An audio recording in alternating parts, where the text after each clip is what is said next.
and welcome to Small Seeds. In today's video, I wanted to share with you a garden project that I started in the spring of 2022.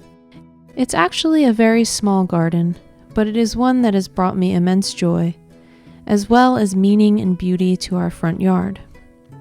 This is going to be a little different from my other videos, since it doesn't have much to do with any specific plants, but it is something that is a little more personal and close to my heart. It's also something that I like to think of as living garden art. So let's get into it. There's a bit of a backstory on this, and then I figured I would show the process of bringing new life to a dead tree.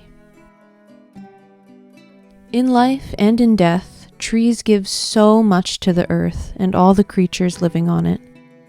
When trees are alive, they provide fresh, clean air, food, medicine, shelter to wildlife, and so much more. And even in death, they still provide food and shelter to many creatures. As they are decomposed by fungi and bacteria, they become part of the soil they once grew from and add nutrients back into the soil for other plants. It's pretty amazing when you think of the life cycle of a tree, because even when they are no longer living, they keep on giving. There is a specific tree in our front yard that died a few years back, and I was pretty sad about it. This was a tree that I always found very special throughout my childhood. I loved climbing its branches, and then as a teenager, when I first became interested in photography, I would sit under this tree and capture photos of the sunlight peeking through its leaves. I always admired this small but mighty maple, and when I think of it now, it really reminds me of my grandparents. My grandfather was the one who always did the gardening and yard work here, and did a beautiful job of keeping the front yard clean and pristine. Though my style of gardening isn't as clean-cut as his, and a bit on the wild side, I always think of him when I'm planting flowers and doing yard work. And I do think he would be proud of our beautiful wild gardens. He passed away 4 years ago, and oddly enough, when he passed in the fall, this tree didn't bud the following spring. I was unsure that following year if the tree was actually dead, but another spring came and still no growth.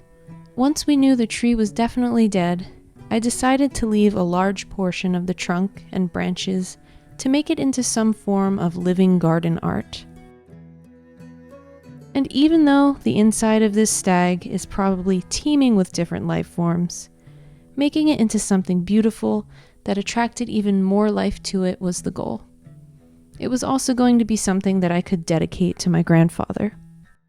So here is the process of bringing new life to a dead tree and making it into something lovely.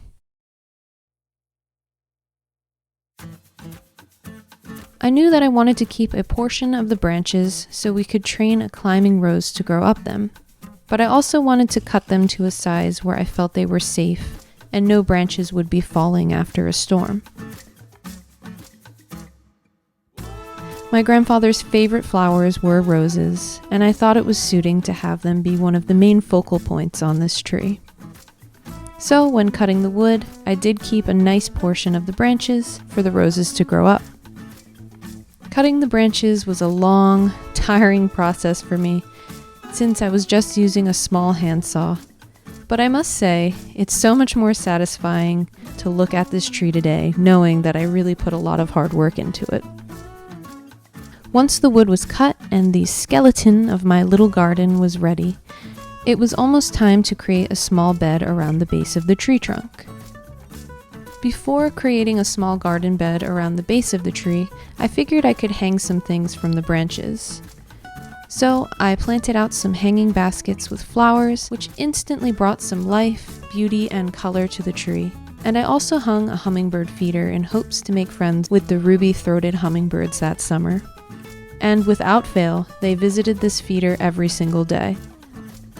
My daughter even named one of the males Redneck, which I absolutely loved. But back to the building of the small garden at the base of the tree. Something that we do in many of our gardens is sheet mulching. Sheet mulching is a great way to kill grass and weeds And then you literally just put soil on top and plant. It's that easy. And so much better for the soil life and the soil structure compared to ripping up the ground and tilling it. First, I started by digging around the base of the tree in order to pull up a nasty poison ivy root that I knew was still in the ground from the previous year. Usually we do minimal digging for this process, but since that poison ivy root was in the ground, I knew I'd have to dig it up. When sheet mulching, if there are any hardy perennial weeds in the area you are looking to cover, make sure to dig them up or else they will find their way through the mulch. Since I had already started disturbing the ground around the tree to get the poison ivy roots out, I just ended up evening out the area and creating a loose shape for the garden bed.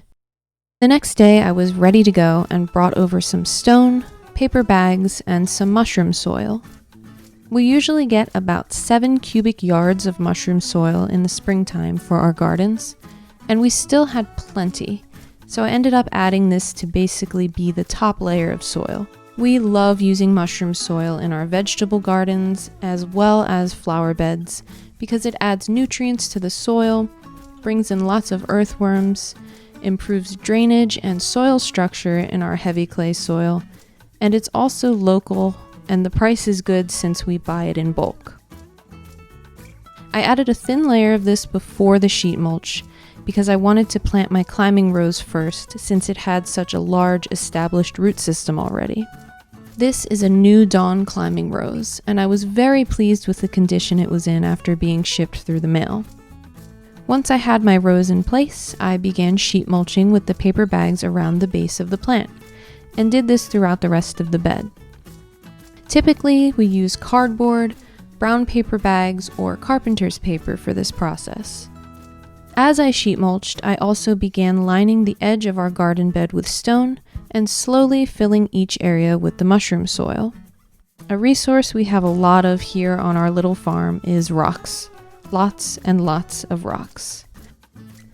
I love making small garden beds and lining them with the stones since we have an abundance of them, and it just adds a lovely natural look. It does, however, provide habitat for slugs and snails, so that is something to keep in mind if you prefer not to have them around. I was already very pleased with how the bed was turning out, and the following day I planted it out with a mix of annual and perennial flowers. The perennials I included in this garden bed were Korean hyssop, catmint, and some raspberry wine bee balm. I really wanted to plant flowers that attracted bees, butterflies, and hummingbirds, so these plants would do just that. Plus, all 3 of these herbs are edible and they make really nice additions to herbal teas and other herbal preparations. Some of the annual flowers I planted throughout the season included angelonia, verbena, dianthus, and some lobelia, which were all so beautiful. The pop of colors they brought to this little garden was so lovely. This small garden really did bring me so much joy last summer. This one, the container garden on the porch, and our front yard flower garden, I considered all to be a part of what I was calling my therapy garden. And I was out there almost every summer evening, enjoying the flowers, bees, butterflies, and hummingbirds. And some nights I was just staying very still, trying to get close to the hummingbirds while they visited the feeder. It was exciting too because they did end up letting me get pretty close to them while they fed. Eventually, my little hummingbird pals began their migration back to Mexico, and the flowers did continue blooming up until the first frost. I was able to show my grandmother some of the pictures and videos I got of this summer project, and she was thrilled. She loved the beautiful climbing rose and said it reminded her of her mother's favorite roses.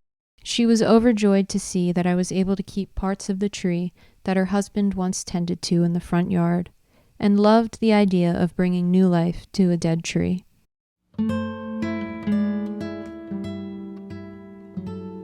Over the course of the autumn and winter months, there were some great changes that took place in our lives. There was wonderful news of a new life coming into the family, but sadly, my dear grandmother ended up passing away. Winter slowly faded, and life came forth again in the gardens and in the front yard. I was surprised at how much the climbing rose grew, and I trained it up the branches of the tree. It put on an amazing display of roses in May, and I was so pleased with how it all came out. I had to plant more brightly colored annuals in the small bed around the base of the tree. And the hanging baskets also added a nice pop of color again this year. And I couldn't forget about feeding my little hummingbird buddies. Towards the end of summer, I wasn't keeping up much with our gardens since I was super pregnant, and then I spent almost a month of healing and bonding with our sweet little lady who had just joined us. But once I got the chance, I cleaned up the small garden a bit and planted some fall mums in the bed to fill it out a bit more and have some color that would last past the first frost. I also decided to clean up the climbing rose a bit, pruned some of its branches back, and tied up the remaining branches along the tree. It is amazing how much this climbing rose has grown within just 1 year and a few months. It now reaches the top of each branch, and I cannot wait to see the blooms on it next spring. Throughout the time I have been working on this project, it has just become more meaningful and symbolic to me. Almost 7 seasons have passed now since I began this project of bringing new life to a dead tree. And within that time, we have seen both death and new life within our family. It is a garden that started off being a memorial garden for my grandfather, and is now a garden I dedicate to both of my grandparents. This small garden project now brings to mind past generations of my family tree, and just as trees continue giving after they die, it makes me think of how even in my grandparents' death, their love still goes on and branches out to even the smallest leaves on our family tree. Thanks so much for watching this video.